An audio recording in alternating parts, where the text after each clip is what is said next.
Welcome, everyone, to the Socal Car Scene Podcast, the exclusive place for coverage of car culture in Southern California and the personalities that drive it. This show is sponsored by Socal Classic Car Storage and CTEK Battery Chargers. Today, our very special guest is Wayne Carini. Please make sure you subscribe to the Socal Car Scene on our YouTube channel. And if you do that, set your subscription privacy settings to public to make sure that you get an opportunity to win a free CTEK battery charger, which we will be giving away at the end of the week.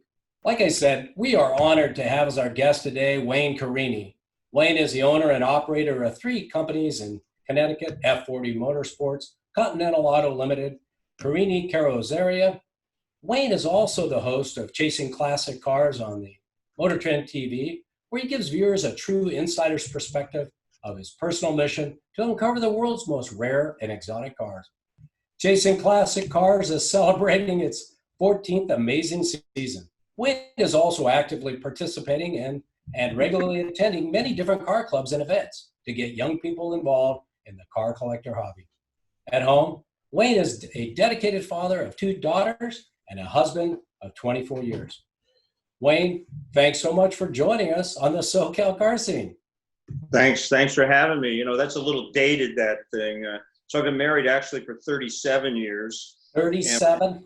We're on our 16th season of Chasing Classic Cars. So, oh my gosh. I mean, you know, old news, that's good because we just keep rolling along. 37 years. Congratulations. Thank you. That sounds a lot more challenging than 16 years of a TV show. Well, when you're married to the right woman, it seems to go pretty easy. You know, she's not a car girl, but she supports me and supports what I do, and going around the country and visiting so many great people and filming our show, Chasing Classic Cars. Well, you're truly blessed, Wayne. So you have the opportunity to own, purchase, and sell some pretty rare and amazing vehicles over all these years in your incredible car career. Is there one or two that really took your breath away, or is there one maybe that got away that you're really still kicking yourself about? Well, there's always going to be those, you know.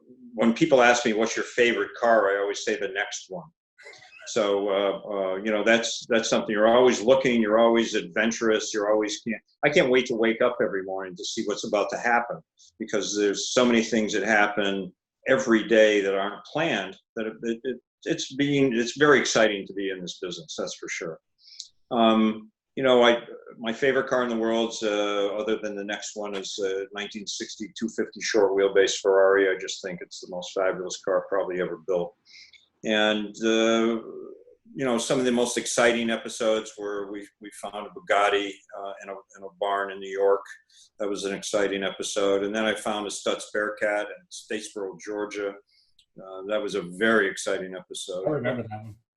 I mean, we just there's an episode coming up in a few months that I just found a 32 Ford Roadster, V8 Roadster, not hot rodded, not touched. It was parked in 1957, and it's got original paint, original interior.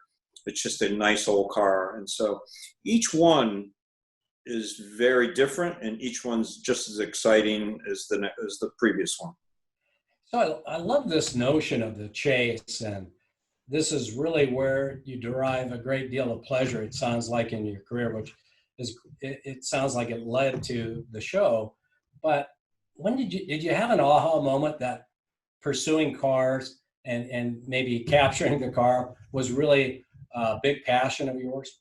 Well, I was brought up in this business. So my dad restored cars for a living when I was growing up. He was right out of the service, and in 1947 he came out of the service and he started fixing cars at the local gas station, and he restored a Model A Ford in 1949 to perfection. And in 1950 he took it to a local car show which consisted of Duesenbergs and Packards and brass cars. And they told him that he couldn't bring that Model A in, that it was just some old used car. Right. So at that period of time, that car was just a little under 20 years old. And so he said, well, I'm going to develop a club that they can't come to. So he developed the Model A Restorers Club of America, and he became the chief of that and the president of that club. And that club is still going today with thousands of people all over the world belonging to it. So it's a really proud moment in my life to know my dad started that. But, you know, I was sort of forced into this business. You know, my dad said, "You're cheap labor." As soon as you could hold a piece of sandpaper in your hand, you know, he put me to work. I regretted it as I was growing up because I couldn't play baseball. I couldn't do the things that my friends were doing. Right. But I was learning a trade, and that's what really. I think the aha moment, though, was probably in 1961 when we were on vacation, and I had the opportunity to drive in a Ferrari. We stayed at a resort in the Catskills, and the next door neighbor was a doctor from New York, and he had a 250 short wheelbase. And I was 10 years old, and he took me for a ride, and I thought that this had to be the best car I'd ever seen and probably would ever see in my life. And then it's just been a pursuit of that, you know, ever since, trying to get something that's different and unusual and better. Yeah, so, you know, that's a great lesson from your father, secretly, patiently teaching you a trade, understanding that your passions would eventually evolve and you'd be sucked in like all of us car people. We don't really have a choice. It's kind of, it's passed on from generation to generation, and it's like a magnetic force. So It is. I think he knew what he was up to, if I had to guess. But your dad, you know, sounded like he really loved some of these old Coachworks cars, like the Duesenbergs and Packards, and I'm sure Rolls Royces and things of this nature.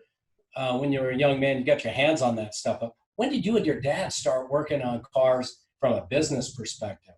Or did it just kind of evolve? Well, it was a business right from the beginning. So my dad chose that as a profession when he was just out of the service, and people recognized him for the quality of his work. And one thing led to another, and he opened a shop on his own. And then I was born, and hauled me around to every car show in the country, you know, all over New England. And then on Saturdays and Sundays, especially Sunday afternoons, we drive as a family, and he would just drive around the countryside. And I was a scout on the right side, and he would look in the left side, and we make sure we look behind every house and to see if every garage door, any garage door that was open, he'd, you know, try to slow down and see what was in the garage. So that chasing classic cars began at a very, very early age, probably 5 or 6 years old, when I could understand what I was looking for. And your dad had the left side, you had the right side. And, you know, then if there was a panic brake stop, you knew it was something good. Yeah, yeah. Well, my father had a little trick too. He told my mom we were going on fishing trips all the time. So he put the canoe on top of the station wagon. And then he'd go to his shop, and he'd hook the trailer up, and we'd drive up into Vermont, New Hampshire. And he had a little booklet that told him every Ford dealer in New England. And so we went and visited every Ford dealer in New England, and he would X them out in the book as we went and visited. And he bought parts all weekend. He would go and buy Model A fenders for 10 cents a piece, and radiator shells, and all these parts that they had in their attic, and they didn't know what to do with them because they were obsolete. And no one was, you know, back then was really restoring cars, not too many people. So he was buying parts like crazy. And then during the week, he had a guy that had a Ford parts supply business, and he would sell them the weeks, and he'd make a profit. And then we'd go again, and we'd go hunt for parts instead of going fishing. So What fun. You know, the craziest thing I ever did with my dear old father was digging for bottles. Him and his buddies found out where the Gold Rush bottles were thrown in the Delta up in NorCal.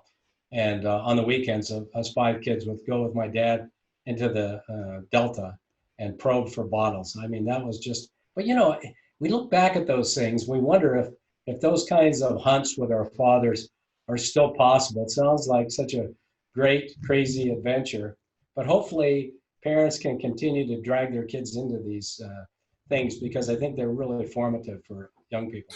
You know, so I'm very fortunate. I have a 4.5-year-old grandson, and he loves cars, tractors, trucks, anything to do.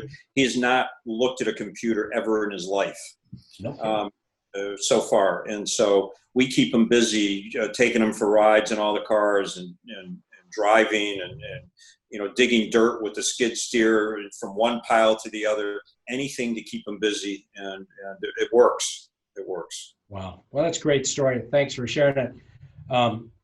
one of the other things that you get involved in that I'm always intrigued about is, these auctions. Some of them like Bonhams and Sotheby's seem to be a world into themselves. For me personally, I haven't spent a lot of time at them.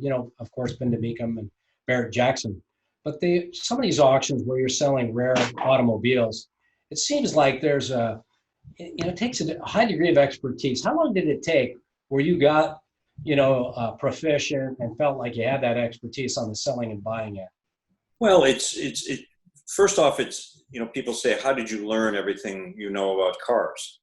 And my answer comes real easy with the analogy that you go to the train station to pick your mother up and 500 people get off the train. How do you know which one's your mother? You just know. So once you've hung around this stuff long enough and you've been to enough events and you've worked on so many cars and you've gained all this knowledge all the years, it's a gut feeling. So, you go and you sort of do a little homework about, what a certain car is selling for. You do the history, you do your homework, your due diligence, and then you just work off your gut. And sometimes you win and sometimes you don't win, but in general, if you're a winner 7 out of 10 times, you've done very, very well. So there's really no substitute for experience in that that's arena. What it comes down to. And when you're a buyer and you don't have that experience, hire somebody that does have the experience, because you can really get caught in a heap of trouble all on your own. But if you could have had somebody that's got the knowledge and the experience to help you, that's the way to go. And oftentimes you're representing somebody on both the buying and selling end. Correct. And I'm sure that's money well spent. Yeah, I've got a consulting business, and so, for instance, I got a call from a new client that sold his business. He wants to put together a 20-car collection, and instead of trying to go out there, so I'll give you a really good story. He decided to buy his first car on his own, so he went and called the auction company. He registered to bid. And I won't mention what auction company, but the auction company said, just in case we get disconnected on the phone, what's your maximum bid that you bid on the car? And he says, well, I'd probably go to 150,000. Oh, no. So he tells me this. And I said, have you ever played poker? And he says, yeah. I said, have you ever showed everyone your hand on the first deal? I said, it's like showing them your hand. Do they know what you got? So he bought the car for $155,000. Well, you had to pay the fees. Well, it's Yeah, amazing, So you've been doing this a long time, and it looks like F40 is kind of the business that's pretty high profile on chasing classic cars. We see it all the time, and I'm always drooling at the inventory there. I've got one eye on the shop where you're making improvements in a vehicle. Maybe you're looking to sell, or maybe you just purchased. But are there some super rare, drool-worthy classics that you've got in there right now that you're super excited about? That we right now, let's see, in the shop we're restoring an SS100 Jag. That was Dave Garraway's car. He was the host of the Today Show back in the 1950s. Okay. We've got a SEMA car, Buick Skylark, that we're restoring for SEMA next year. So that's a customized car that we're building out of a '53 Buick Skylark. We have a Brooks Stevens built and designed car called the Valkyrie, which is out of a '55 Cadillac. That car is being restored to go over to Villa d'Este over in Italy to their big concours in 2022. And I'm about to buy a car at an auction this weekend, and I know because the person I'm representing said, I don't care what it costs, don't leave the auction without it. And we will restore that car for Pebble Beach next year. So we've got an Allard J2X. I mean, there's so many different projects in the work. We got 3 190 SLs at the present time, 2 Ferraris, 2 330 GTS and a 330 GTC. So yeah, always very busy in the shop besides everyday projects. Sounds like a lot of fun. Thanks for sharing that with us, Wayne. Those are all very drool-worthy. And as mentioned earlier, this podcast is brought to you by CTEK.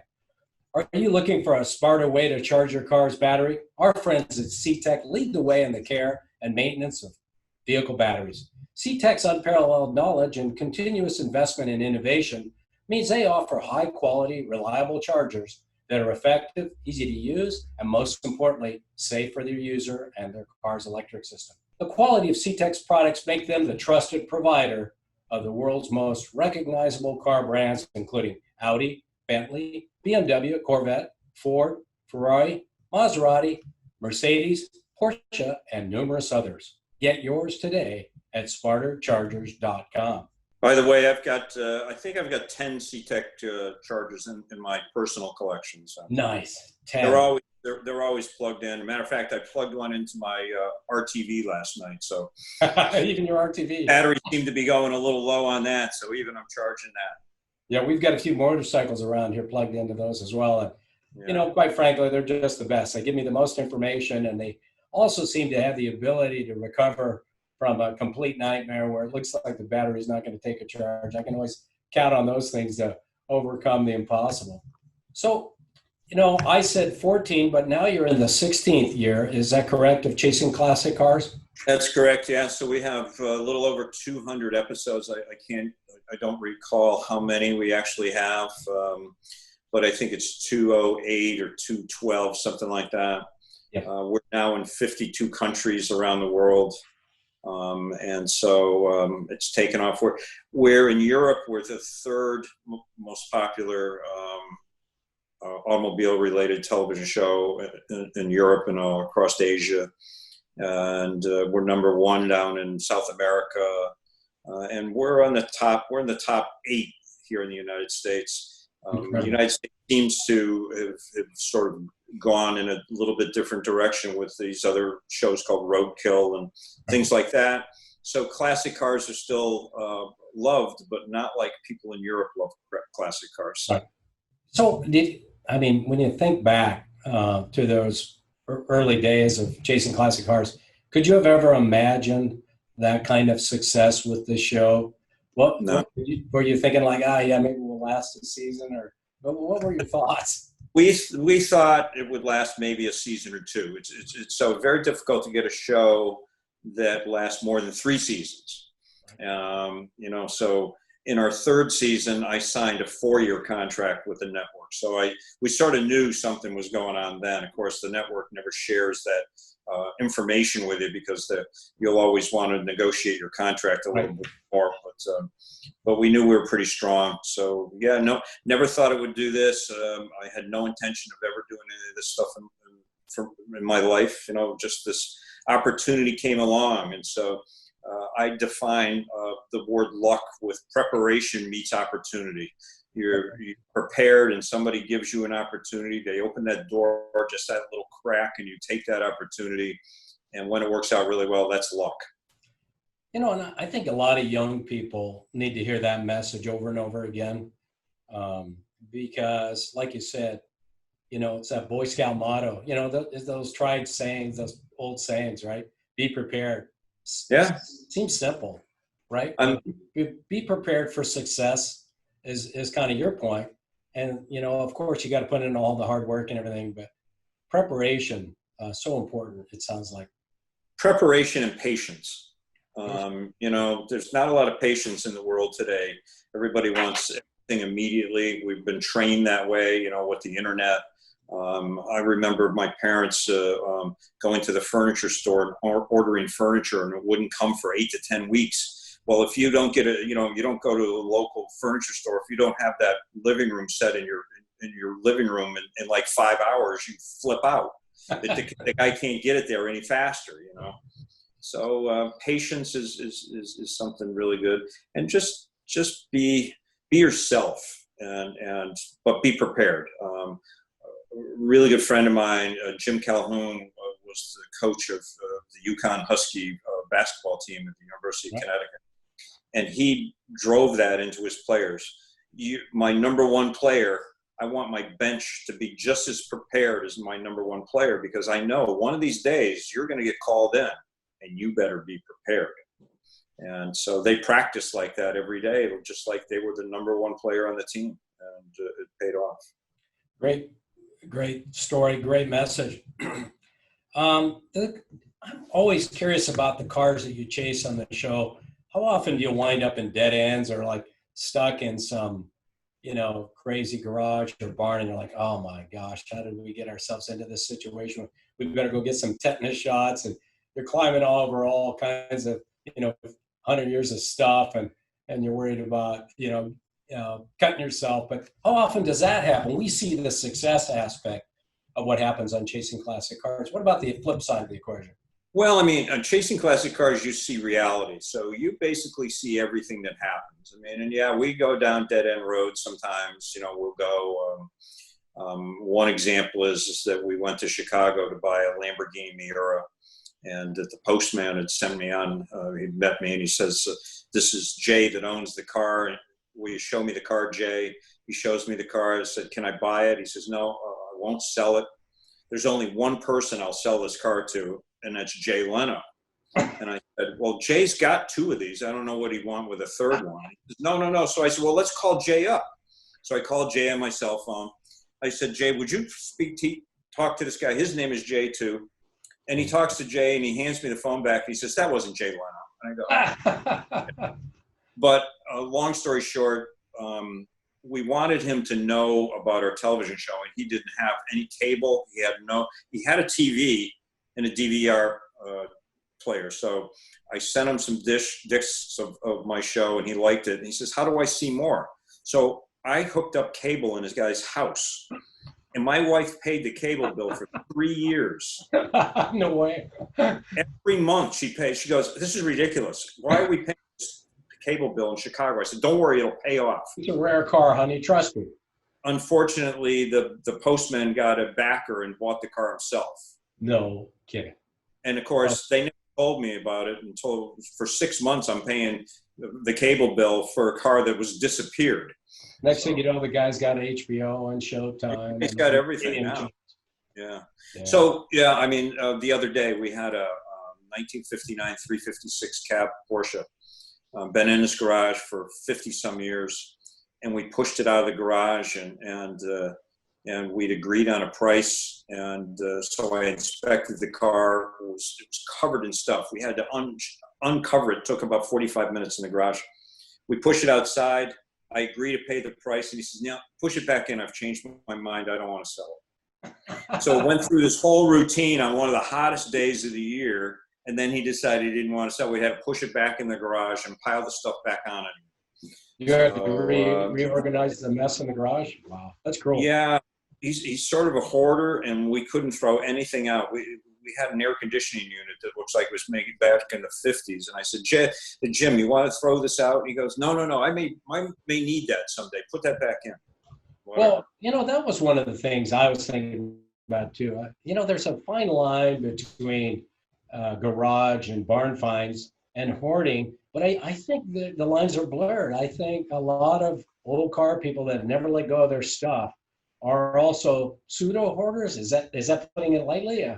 Yeah, well, unfortunately, we won't show this, but this guy's a true hoarder because he filled one house up, so he can't even get in the house, and then he moved to this house. Yeah, he's a true hoarder. So, but as I said before, you have to have patience. Yeah. And I'll buy that car someday. Okay, all right. We're going to keep an eye on that 356A. And yeah, it'll be. But we filmed with it anyways, and that shows what happens.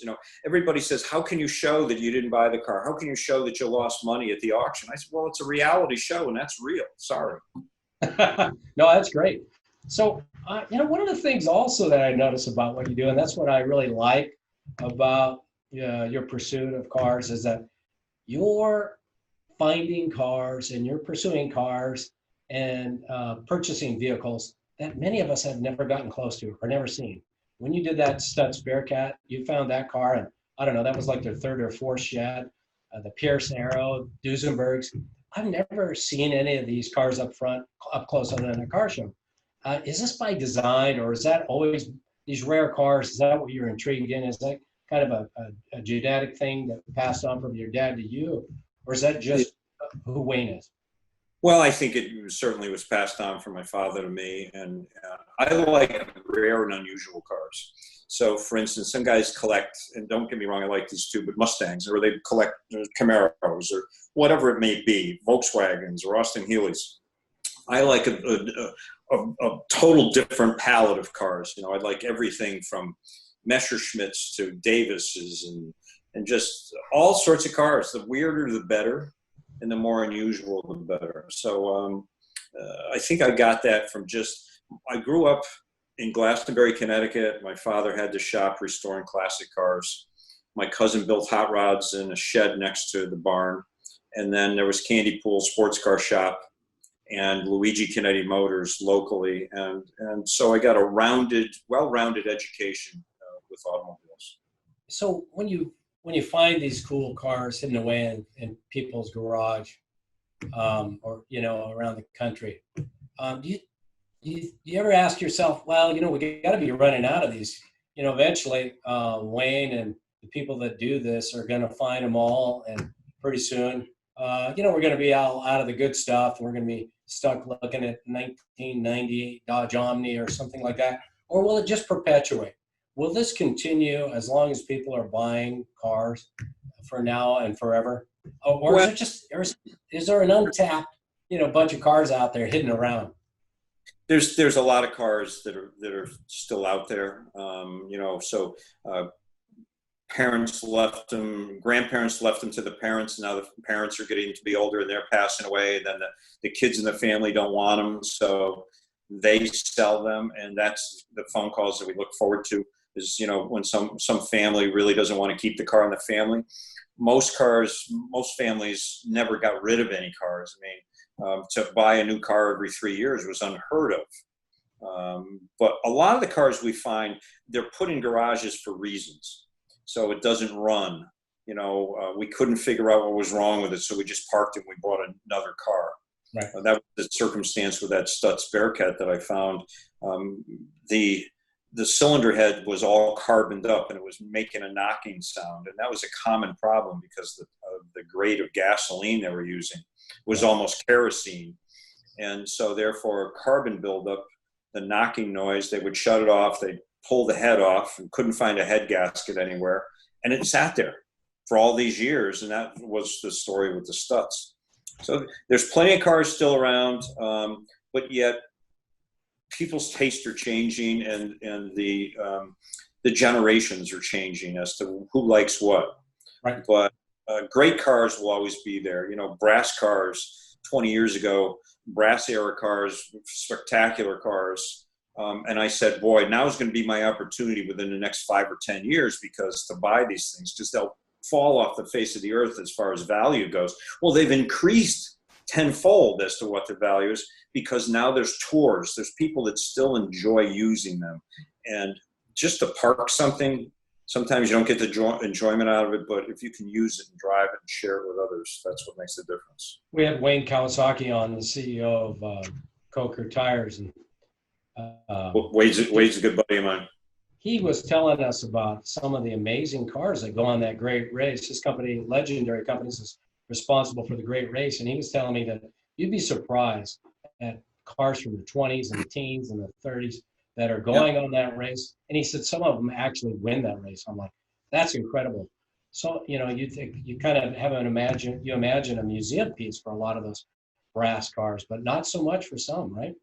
No, I mean, they're great driving cars. Some of our earliest cars are our most favorite cars to drive. I have a 26 Bentley touring car. I've got a 1913 American Underslung that was Harold Coker's personal car, actually, that owned Coker Tire at the time. 16 Pierce Arrow. You know, so we've got all sorts of great cars, and we use them and just have fun with them. But that's the great race is a wonderful thing. I've been on it 3 times. Have you? And only for a day at a time. I can't take the pressure that those guys. I can't understand how they put up with it. It does seem a lot of pressure. That's total commitment, that race. You got to hand it to those people. It's a great family event. A lot of families do it together, so it's a wonderful event. Thanks for that. It was a great story about your brass car passion. This podcast is also brought to you by Socal Classic Car Storage. Our facilities here in the lovely city of Laguna Hills, California, offer secure white glove vehicle storage and extensive concierge services.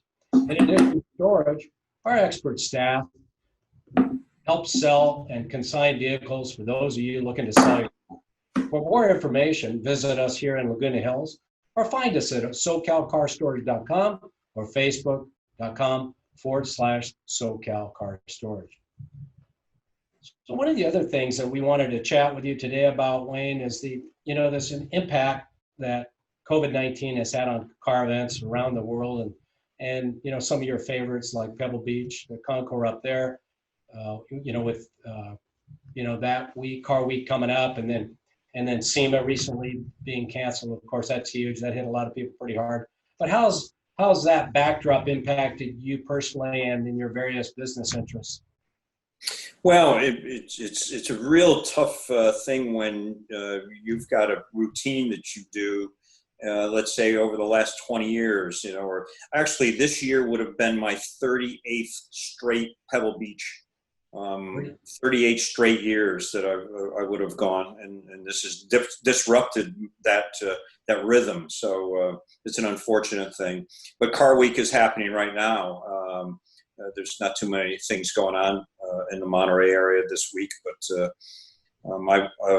right now I would probably be on Concours on the Avenue. It's Tuesday, and so Concours on the Avenue down in Carmel would be going on right this moment. So it's we got 3 good shows in. We had Scottsdale in January, then we had Boca Raton Concours in Florida, and then we had the Amelia Island Concours, which is, I think, one of the best shows in the world. And then we came home from Amelia Island and got home on Monday, and Wednesday everything shut down.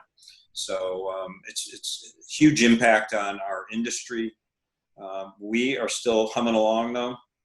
We were a business that was selected as being an important business, car repair in our state. Services, right? Open. So our restoration projects are continuing. Our repair work is continuing very safely. Everyone wears a mask, keep the distance. We had to shut our sales room down for a month, but we sold cars online, and there was still a great deal of interest. And actually, our sales were probably up 20% from the same time last year. Incredible. And we've had a lot of guests on this podcast tell us the same thing, that they've had to pivot, whether it's Muffy Bennett for Leak and Ritchie Auctions, and a number of people, in the car industry have told us the same thing. Certainly they had to reinvent themselves, and a lot of it is now digital or virtual. And so, some of this, inventiveness or creativeness has really just might be showing us a new way to get business done in the car scene. One of the ones that I'm really impressed with, of course, is Andy Reid and his fellow judges pulling off the Isolation Island Concours, where everybody gets to bring their model cars in for judging. And I think it's so nice to see something that seemed out of touch for a lot of people, maybe financially out of touch or just their ability to gain access, to now everybody has access to a concours. And I think what a brilliant idea. What are your thoughts about what Andy's pulled out there? Yeah, I think that was a great idea. The amount of great little model cars that were shown, and a lot of people really didn't get the concept at first, but yet it caught on really well. I see that continuing. Over in England, Magneto magazine, which was really, it's a wonderful magazine. They had a virtual concours to benefit UNICEF around the world, and I was a judge at that. We've got the Peterson Museum concours going on right now, with the winners are going to be chosen, and the announcement will be made this Sunday, as well as we've got Bonham's auction happening Friday. We've got RM auction happening Friday and Saturday. So the car world lives on in our computers, right. And We still have small car, not events, but cruises where we all stay in our car. We all get together a little bit. We'll drive to a parking lot and sit our distances away from each other and still be able to converse. There's also Zoom calls. I'm on a Zoom call every Monday night with some real leaders in the automobile collector car world, and we share stories and what's going on. So the communication level is still there. We still love, what you got to think of is that we love our cars, but we love our friendships more. And the cars will keep, and we just have to continue our friendships. And so with technology today, we're able to do that. Yeah, isn't it funny? The technology is really an enabler for us car people to maintain those relationships or build on those friendships. I mean, Zoom has really helped us in as an enabling technology for our podcast. And so really, we've got a lot more, just relationships we probably wouldn't have had that we think of as friends as a result of some of these technical capabilities. So we're just grateful that we can continue on with our passion. And it's something to see. I got that picture I was telling you earlier about. I think I was telling you, I've been on 4 Zoom calls today, so I'm sorry. I can't remember who I told what to.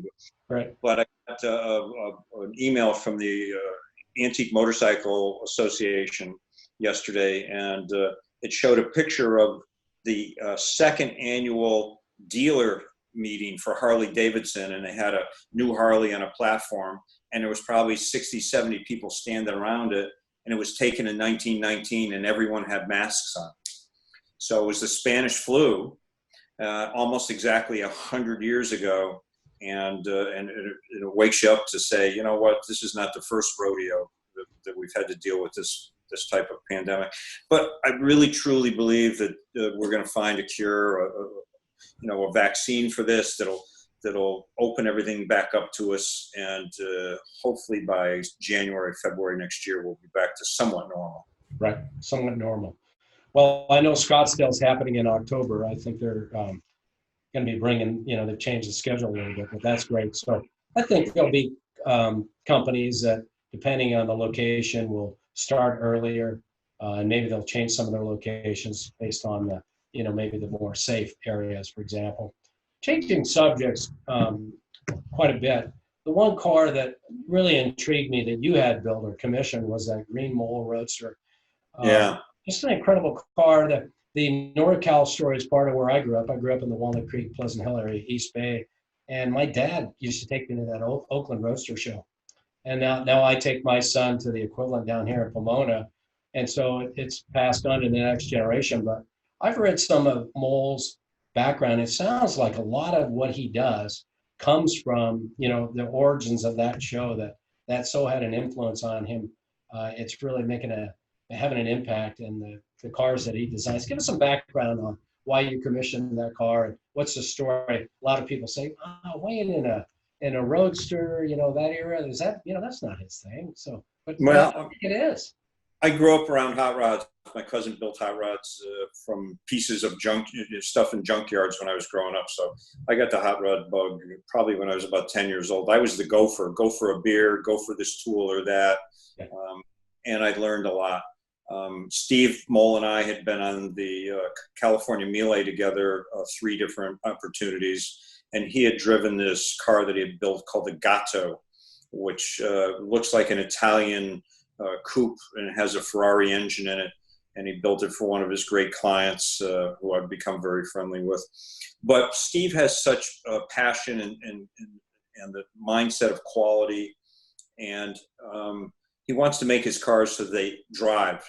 There's a lot of hot rods that are built and they look fantastic, and then you can't drive at 40 miles an hour down the street. It's shaking and rattling and doing all sorts of crazy things. Steve makes a car that you can drive. So I stopped at Steve's shop because I was in East Bay visiting a client, and we went to lunch, and I said, I'd love to buy one of your cars. If ever one of your clients wants to sell one, get a hold of me. I'd love to buy one of the hot rods that you built. He said, well, let's just build you one. What are we waiting around for somebody to sell their car for? Let's just build you your own car. So we went back to his office, Umberto, his designer. We sat in his office for about an hour and we drew that car. He said, what would you like a hot rod to look like? And I said, well, I'd like it to look like maybe a Ferrari or Maserati from the late 40s, early 50s with cycle fenders or maybe no fenders at all, be narrow and have certain features. And we drew the car up literally within an hour and shook hands. And I said, I want it done for Pebble Beach next year so I can use it when I'm out here. And he sort of played a trick on me and told me it wasn't going to be ready. And then we went to a cocktail party and he showed up with the car. So, but since then I've been involved with, he's building an Aston Martin based car right now for a friend of mine. And then we are going to build together our next car starting next summer, which is an outrageous mid-engine hot rod. So it's you know what, when you've basically seen them all and done it all, why not build a car that is exactly what you want? And that Mole Speedway just fits me perfectly. It drives so great. It's got everything I want. You know, it also probably gives you an opportunity to get involved in the design and the concept of a car. Like, you know, you've got such wealth of car experience, whether it's driving or restoring, and you know what you love. So here's an opportunity for you to kind of get involved in the architecting, if you will. You know, what a thrill that must be. Part of the excitement of building a car is building it. You know, so Steve and I would get on the phone together and we'd share pictures and thoughts and ideas. And I had all these outrageous ideas and he would have to calm me down. No, take it easy. That's a little difficult to do. Let's do this or that. And we talk about it all the time, how it's exciting when you're building a car and then all of a sudden it's done and you go, oh boy, now what? You know, well, you just go and build another one. That's all. It's sort of, people say, well, do you have a bucket list of cars or things to do in your life? I said, yeah. So what happens when you do them all? I said, well, just make another list. So, you know, just keep going. There's no stopping. And that opportunity to build a car with a great friend is Steve. And, you know, that area where you grew up and that area of California is such talented people. I mean, you know, there's so many great hot rod builders and custom car guys in that area and always have been. We've got a few down here in Socal as well. We had Troy Ladd on our show from Hollywood Hot Rods, talk about a really nice down to earth guy. And, you know, I asked I said one insulting question. I told him there was a car here in Socal Classic Car Storage that took 2 to 3 years to build. He said, well, the cars that we're talking about take 6 years to build. And I'm like, okay, never mind. And I'm like, wow. So he's definitely a very innovative, very artistic, just a wonderful man, and just another example of great artisans, not just car builders. You know what I mean? Well, it's the whole team. So you've got guys like Troy, he's got his employees, but you also have to have a customer that is bought into the system, that wants that car, that's jonesing for that car. And sometimes people will start a project and 6 months into it, they go, oh, this is boring. I'm getting out. I don't want any part of this anymore. So you have to be, when we're doing cars for people, we interview them. And, you know, they interview us, but we interview them too. And sometimes before we get started, we say, you know, I just don't know if this is going to work for us.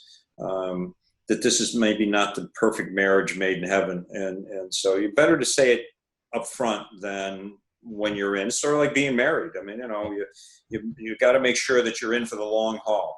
And, and when you know a customer is as passionate about something as you are, you're all set. But when they don't have that same passion, it's just not. Yeah. Hey, so one thing I wanted to give you an opportunity to address, if you will, or illuminate is, you're so involved in the local community. Before we got started with the podcast, your interests are so diverse and what you're involved in, but I know you're heavily involved in the car community as well as your local community. Is there anything organization-wise that's doing some great things for young people in the car community that you're involved in, that you're really excited about? Well, we have several things. We have school here that I really support, Klingberg Family Centers, and it's for abused children. And they've started an automobile restoration program for these children. And then they have car shows, and we raise money for the programs, and then we have cars donated. It's always great to see that. I'm on the board of McPherson College in McPherson, Kansas. And that's a restoration program. It's a 4-year program where you graduate with a Bachelor of Automobile Restoration, so that we teach you how to run a business. We teach you how to talk to customers. We teach you how to restore the cars. It's more than just showing you the basics. And there's Haggerty Collector Car Insurance. I can't say enough great things about them. McKeel Haggerty and his whole team of what they've been doing to make sure the young people stay in the hobby and are interested. One of the things I'm involved with is teaching young people how to drive standard shift cars. And it's a very important thing, because in 20 years, if no one knows how to drive a standard shift car, nobody's going to want our classic cars. Nobody's going to know how to drive them. They're going to say, what do I need that for? I don't even know how to drive them. So we take usually a class of 40 young people, and we teach them how to drive standard shift cars in one day. We guarantee you're going to be able to drive a standard shift car. So these are important things. You have to look for the future. You have to keep young people engaged. You don't have to have them like the same things that you do immediately, but eventually they'll grow into it, you know. And well, it's the patience your father had for you, right? You probably, you probably were heading down a different path. You know, maybe when you were on your way to college, you were thinking something different. And, I didn't want any part of it. I went to architecture school, and architecture school. Okay. Yeah, and I didn't want any part of it. Then I got to architecture school, and I knew that I didn't want any part of that either. So, going to freshman's a tough year in college for any person, because you go with these great aspirations of what you want to do with your life, and then sometimes it changes rather quickly. So mine changed, and I became an art teacher, and then I went back to work for my dad, and here I am. Well, the rest is history, as they say. But thanks for sharing with us all those great programs that you're actively involved in, and making sure young people are so actively involved in this car community moving forward. I'm laughing half the time about this school where you're teaching kids to shift. My son joined me at my business a few years back, 2.5 years ago, and he didn't know how to shift a standard transmission, but he could shift anything now, and 300 tree, and pretty much everything. But it is an art form. All of these cars have their own shifting personalities, if you will, even same year, same car. So I just love hearing that one. That one really hits my funny bone. Where can folks learn more about chasing classic cars, F40, or any other areas of interest for you, Wayne, on social media or the internet? Yeah, so people can learn about chasing classic cars on Motor Trend TV, and so Facebook through Motor Trend. We have our own Facebook Chasing Classic Cars Facebook site. We have about 500,000 followers on that. So I don't personally post on that. I'm so busy that I just can't keep up with. And if you don't post and answer somebody's question, then they think badly of you. So I just don't post at all. Right. And then we have our own Facebook site here at F40 Motorsports, as well as our regular emailing and our actual site that we have for F40 Restoration and F40 Motorsports. So, just Google my name. It's one of those things I can't hide. People know who I am, and they know how to find me fairly easily. It's an amazing thing how many people love the show and how many fans we have all over the world. It boggles my mind sometimes that so people sometimes want to know how the show started, and I'll just tell you real quickly. I have my own business, and there was an article written in the New York Times about a Hudson Italia that I chased since I was 16, and I bought it when I was 52.